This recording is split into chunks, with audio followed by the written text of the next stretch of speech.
Assalamualaikum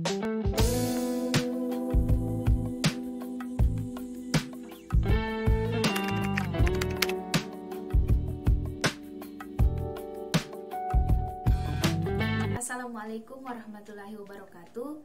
Perkenalkan, kami dari kelompok 4 yang beranggotakan saya sendiri Reskiani, ada Dian Milani, ada Firda Aulia, Muhammad Al-Farlizi, dan Fikri Haikal Hussein. Pada video kali ini kami akan mempraktikkan cara pembuatan tape ketan hitam sebagai tugas praktik mata kuliah pada rekayasa produk pertanian.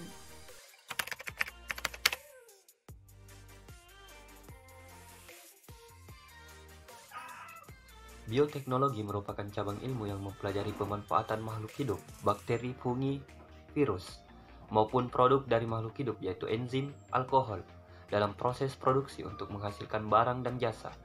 Dengan kata lain, bioteknologi adalah ilmu yang berhubungan dengan penerapan sistem biologis dan organisme untuk proses teknis dan industri untuk kesejahteraan manusia.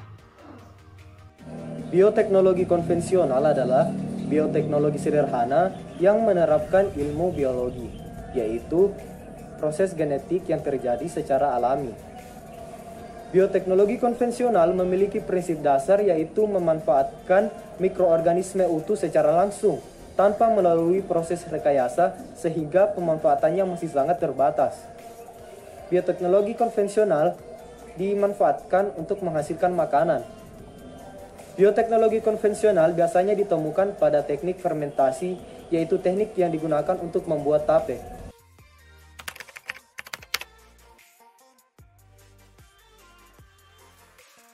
Fermentasi tape dapat meningkatkan kandungan vitamin B1 hingga 3 kali lipat, yang mana vitamin ini berperan penting dalam sistem kerja sel saraf, sel otot, dan sistem pencernaan. Selain itu, tape dapat digolongkan sebagai sumber probiotik bagi tubuh karena mengandung berbagai macam bakteri baik yang aman dikonsumsi. Cairan tape dan tape ketan diketahui mengandung bakteri asam laktat yang dapat mengubah karbohidrat menjadi energi jika kadar oksigen dalam darah rendah.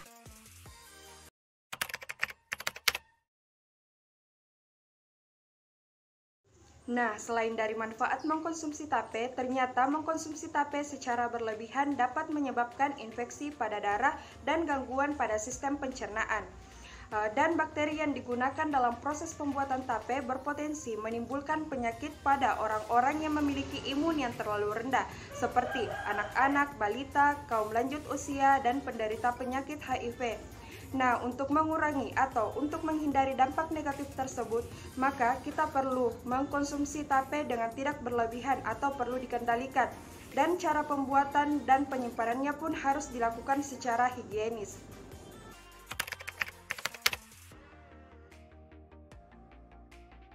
Adapun alat dan bahan yang digunakan dalam proses pembuatan tape beras ketan, yang pertama, nampan. Yang kedua, alat pengukus. Yang ketiga, wadah penyimpanan untuk proses fermentasi tape. Yang keempat, alat pengaduk, parut, saringan. Bahan yang digunakan ragi, beras ketan putih, beras ketan hitam, dan air bersih. Inilah alat dan bahan yang digunakan dalam proses pembuatan tape beras ketan.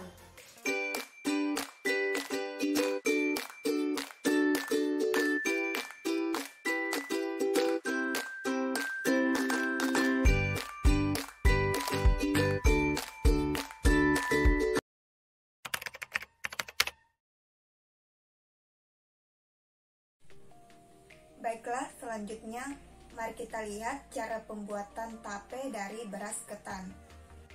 Langkah pertama yang kita lakukan yaitu mencuci beras ketan terlebih dahulu sampai bersih. Setelah beras ketan dicuci, selanjutnya kita kukus beras ketan sampai matang. Tuang beras ketan ke dalam wadah, kemudian diratakan. Sebelum ragi tape ditaburi, pastikan beras ketan sudah benar-benar dingin. Selanjutnya, taburkan ragi tape yang sudah dihaluskan. Kemudian, kita aduk sampai merata.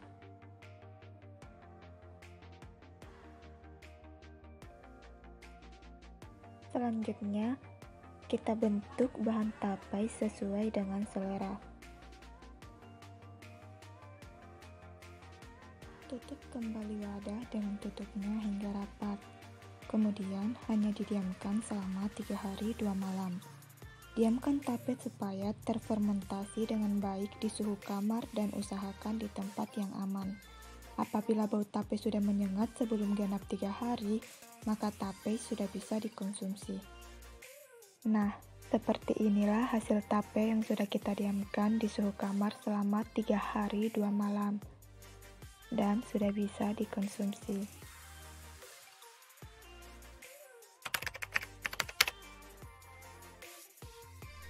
Nah, itulah tadi video yang telah kami buat. Dapat disimpulkan bahwa tape merupakan makanan fermentasi yang memanfaatkan mikroorganisme dalam pengolahannya.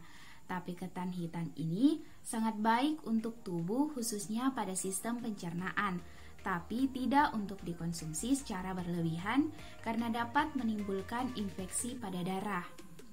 Baik, itulah tadi video yang dapat kami buat. Semoga dapat bermanfaat bagi teman-teman dan kawan-kawan yang telah menyaksikan. Lebih dan kurangnya mohon dimaafkan. Wabillahi taufiq wal hidayah. Wassalamualaikum warahmatullahi wabarakatuh.